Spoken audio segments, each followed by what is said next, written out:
Who created God? Where did he come from? Does he have a father or mother?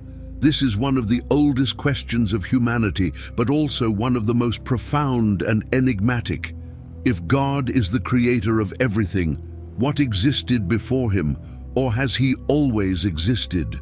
Today, we're going to explore these questions, unraveling the mystery of God's origin, analyzing biblical accounts, philosophical interpretations, and even some historical controversies. And of course, we want to know your opinion. Leave it in the comments. Do you believe that God has always existed? Don't forget to like this video, subscribe to the channel, and share it with those who are also searching for answers to life's great mysteries. Since the dawn of civilization, humanity has tried to understand God's origin. In practically all cultures, God is described as eternal, without beginning or end. But what does that really mean? How can we comprehend something that is beyond time and space? In this video, we're going to dive into different traditions and interpretations. We will explore the biblical view of God as eternal, the philosophical reflections that try to explain his existence, and the controversies that arise when we try to answer the question, who created God? In the Bible, God is described as eternal, the one who exists by himself. In Exodus 3:14, when Moses asks God what his name is, he replies, "I am that I am." This simple yet profound phrase gives us a clue. God has neither beginning nor end.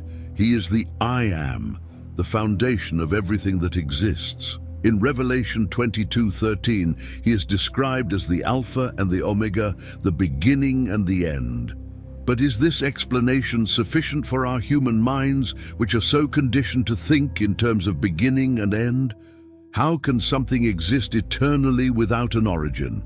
Philosophers have also pondered the question of God's origin. Aristotle, for example, described God as the unmoved mover, the first cause of all things, but himself uncaused. This idea was later taken up by theologians like Thomas Aquinas, who argued that God is necessary and self-existent. But this raises another question. How can we prove that something has always existed? Some say that the very fact that the universe exists points to the need for an eternal creator. Others, like atheists, argue that this explanation does not answer the fundamental question: if everything needs a cause, who caused God? Science also tries to understand the concept of eternity. With the Big Bang, the most accepted theory for the origin of the universe, scientists believe that time, space, and matter had a beginning. But what existed before the Big Bang? This is a question that remains unanswered. Some scientists, like Stephen Hawking, suggested that the universe might be self-contained, without the need for a creator. Others, like Albert Einstein, believed in a higher power, an intelligence behind the order of the universe. But can science really answer the question of God's origin, or is this a question that only faith can address? When we look at ancient cultures, we see that many of them had a different view of God, or the gods. To the Greeks, gods were powerful, but had origins. Zeus, for instance, was the son of Cronus and Rhea.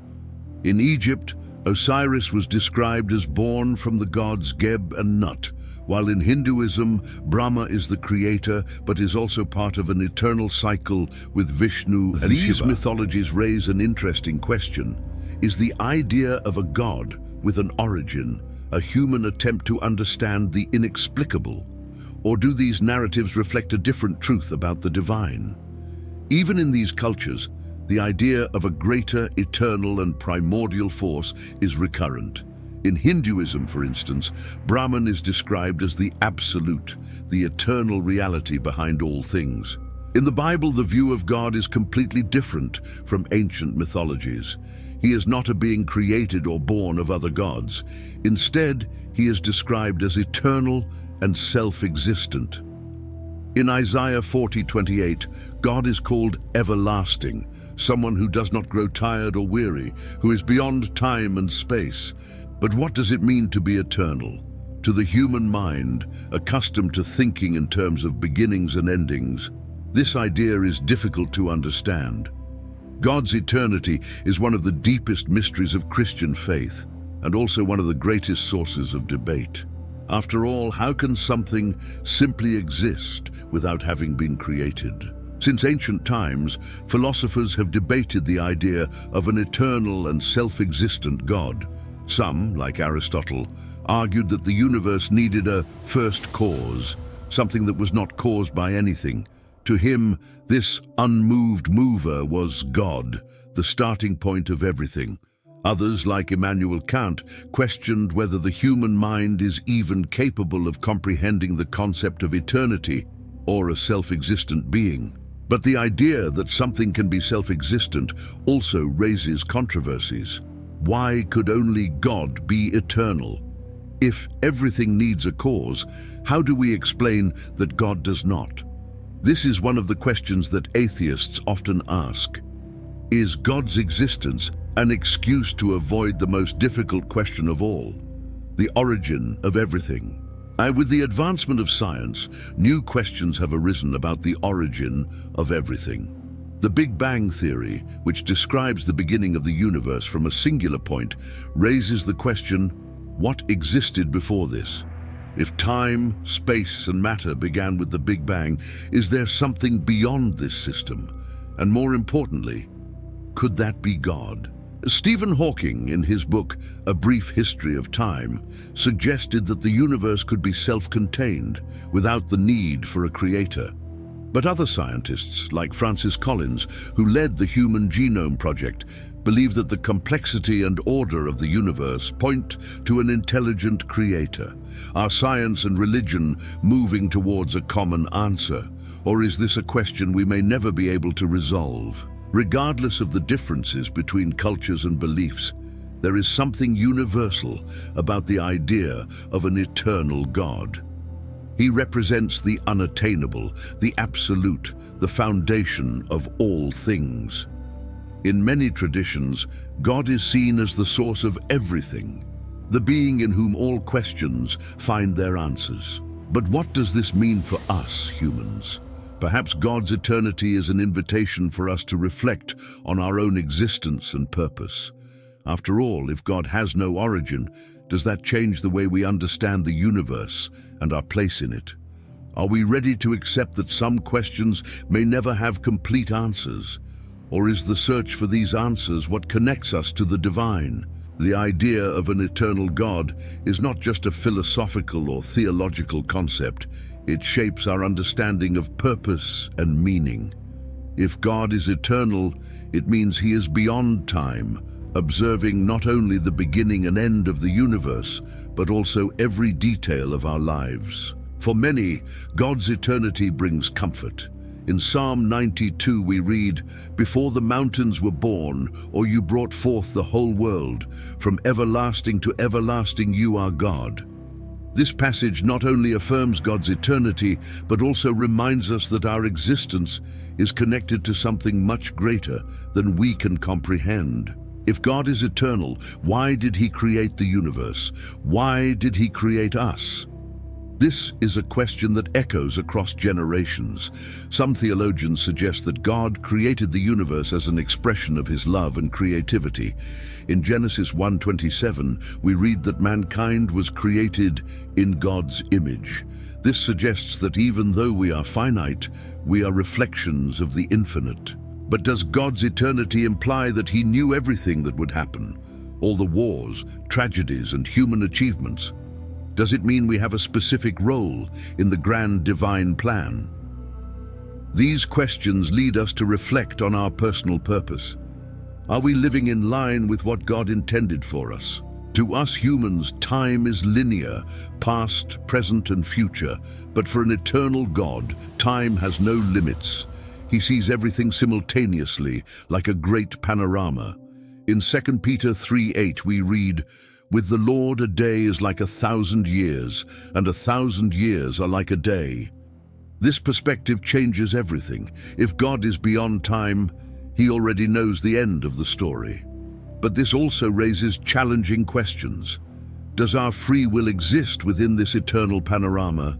Or does God, in his eternity, adjust his plan to include our choices? Nay, if God is eternal and created us, what is our purpose? This is a question that transcends cultures, religions, and generations.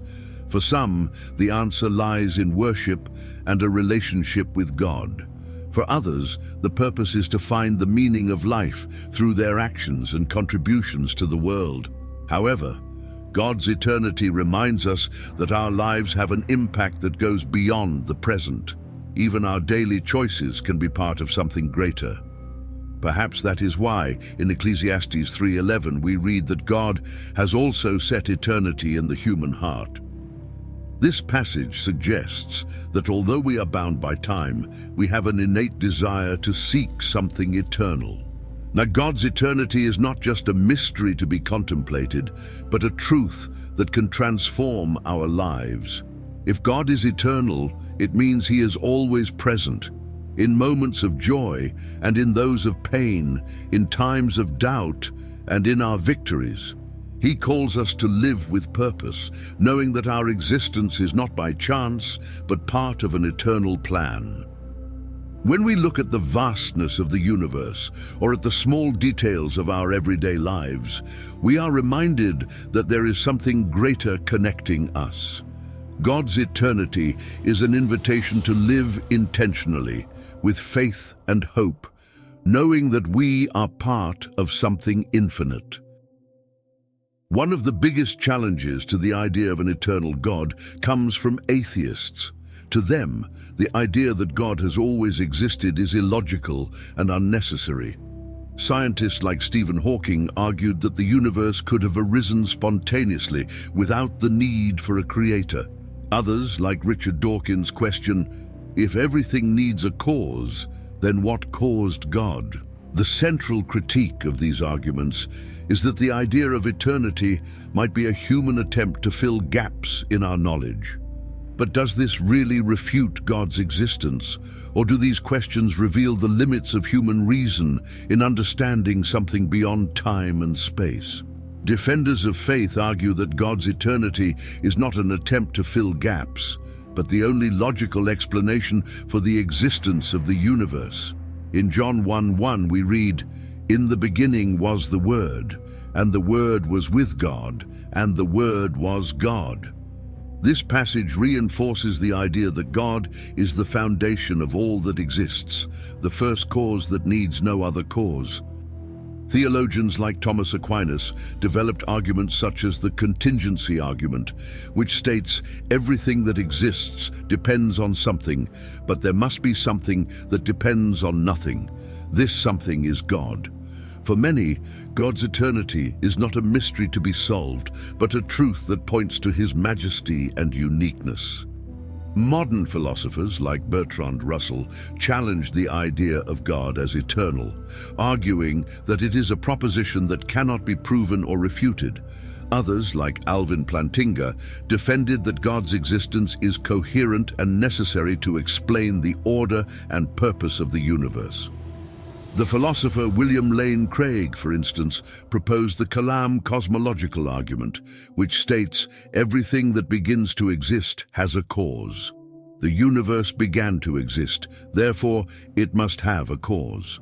For Craig, this cause is God, eternal, unchanging, and outside of time.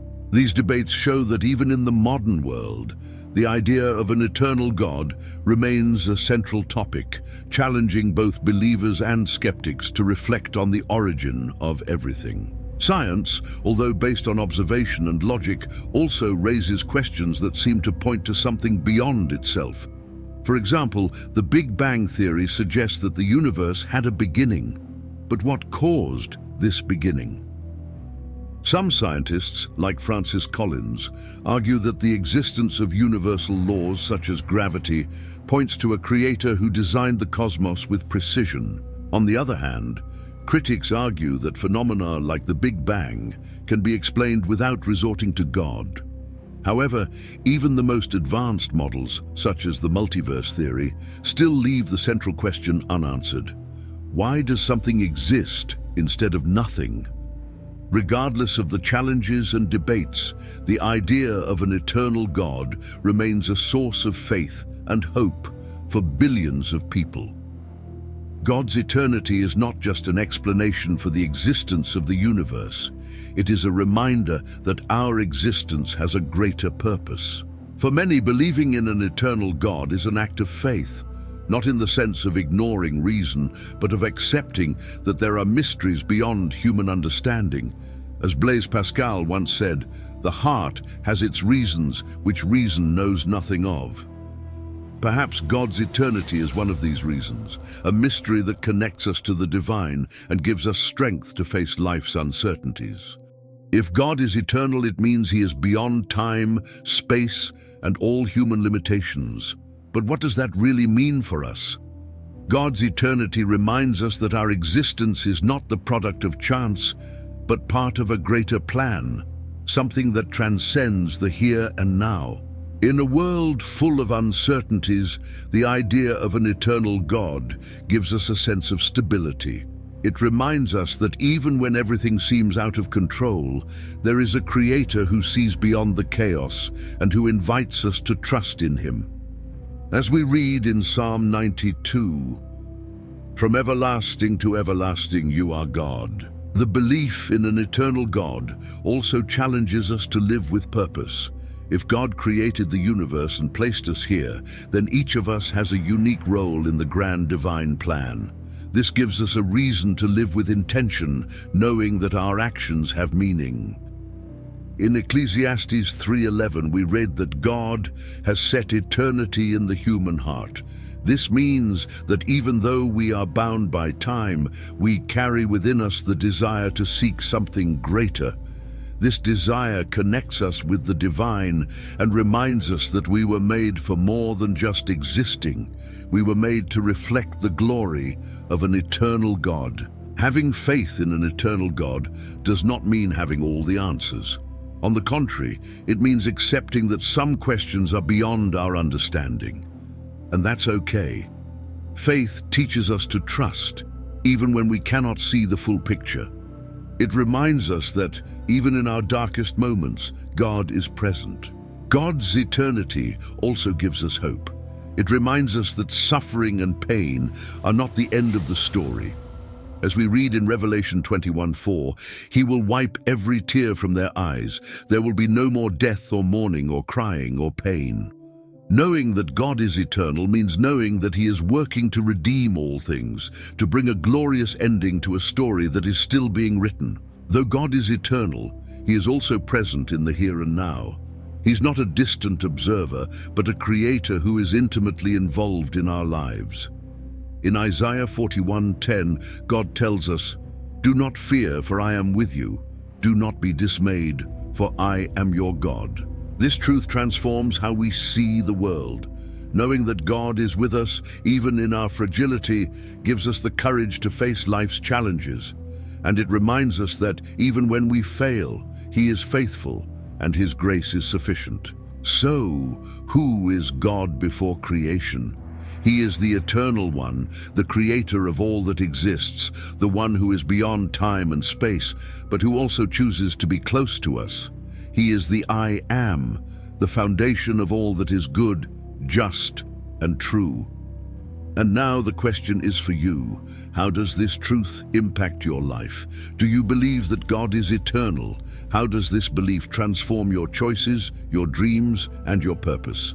Leave your opinion in the comments. We want to hear what you think. Don't forget to like this video, subscribe to the channel, and share it with those who are also seeking answers to life's great mysteries. May we continue together on this journey of reflection and faith. Until next time.